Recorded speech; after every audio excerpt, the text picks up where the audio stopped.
Hi, good people. Thank you very much for joining our channel. On the 1st of June, during Kenya's Madaraka, meaning Independence Day celebrations, the Central Bank of Kenya announced the replacement of the current banknotes with new generation banknotes.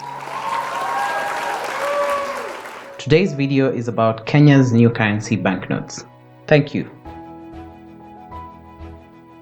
This announcement was coupled with another where Kenyans must exchange all 1,000 shilling notes with the new generation banknotes by the 1st of October 2019, when the old notes would become obsolete.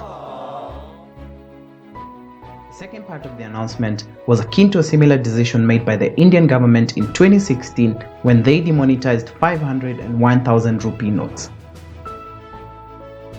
The announcement by the Kenyan government had the same objective to the one done by India, which was to curb corruption, money laundering, and counterfeiting of currency.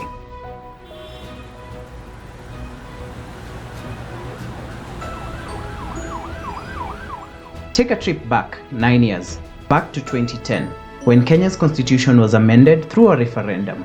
One of the fundamental changes was in Article 231, where Kenya's notes and coins were meant to have images and symbols depicting Kenya and not portraits of individuals.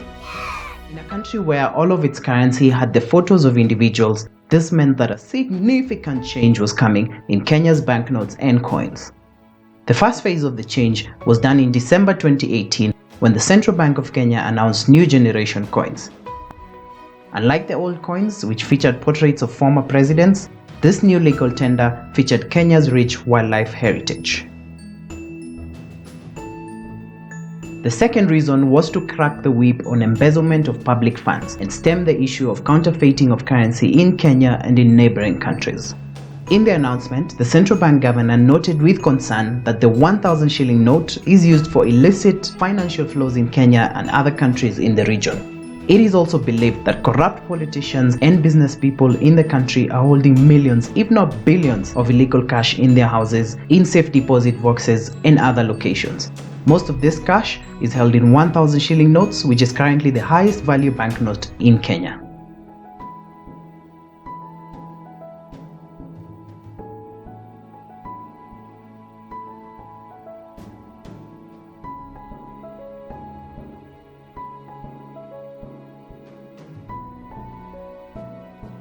When the announcement was made, the central bank mentioned that the transition to the new currency notes had already started and awareness campaigns to educate the public began immediately after the announcement. The announcement also gave a key date, October the 1st, 2019, when all 1,000 shilling notes would become obsolete.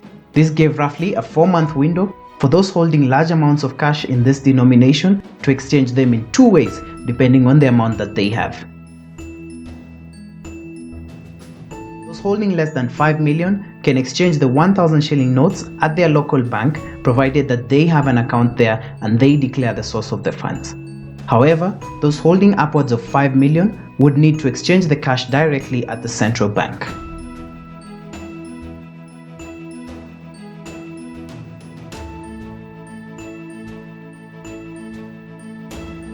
As with anything in the world, there emerged positive and negative comments around the announcement. On the positive side, the new notes are welcome for portraying Kenya's heritage, including the Kenyatta International Conference Center, a well-recognizable landmark in the country, Kenya's wildlife represented by the mighty lion, and Kenya's productive agricultural sector, which contributes more than 25% of the country's GDP, and much more. The notes also bear features for the visually impaired to differentiate the values by running their fingers over the notes. The 50 shilling note has 1 bar, the 100 shilling note has 2 bars, the 200 has 3 bars. It is 4 bars for the 500 shilling note and 5 bars for the 1,000 shillings note. To prevent from counterfeiting, the new currencies have increased security features when held up to the light. The notes reveal a watermark of a perfect lion's head, the text CBK, and the note's value. This is among other security features such as the raised text on the note's value and the text Kenya.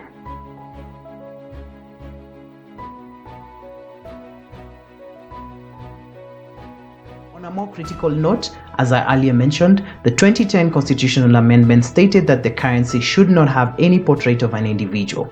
Many Kenyans took to social media to protest the inclusion of the face of the founding father, who was also the father to the current president, Uhuru Kenyatta. Other critics noted that there was no participation from the general public on the design of the notes as well as the decision to demonetize their 1,000 shilling notes. This has been the basis of a petition filed at the High Court challenging the decisions by the central bank.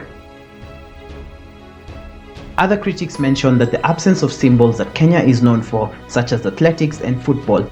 Kenya is known to have many marathon kings and queens, including Eliud Kipchoge and Brigid Kosgei, who recently delivered victory for the country in the 2019 edition of the London Marathon.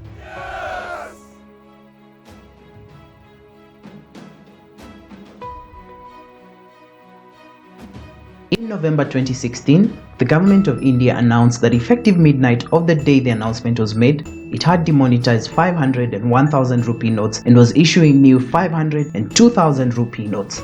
The aim was to reduce the circulation of illicit and counterfeit cash in the economy. The announcement also had a secondary aim, which was to spur the growth of a cashless economy, which India had always struggled to get going.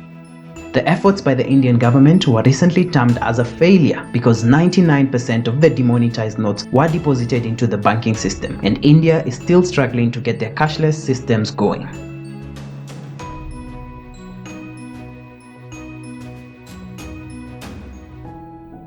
The central bank governor is optimistic that the move by the Kenyan government will be successful, unlike the Indian example, thanks to two things. The first is proper planning and effective communication. These two pillars were thought to have led to the failure in India's plan. Would like to hear your thoughts on this. Do you think the plan by the Kenyan government will work? Do you think the demonetization of their 1,000 shilling notes will achieve the benefit of tackling corruption? Let us also know your thoughts on what you feel was missed out. I have recently had some football fans saying that football should have also featured, given Divock Origi's recent goal at Liverpool's Champions League win. So let us know what you think and remember to subscribe to the channel. Thank you very much for watching. Goodbye.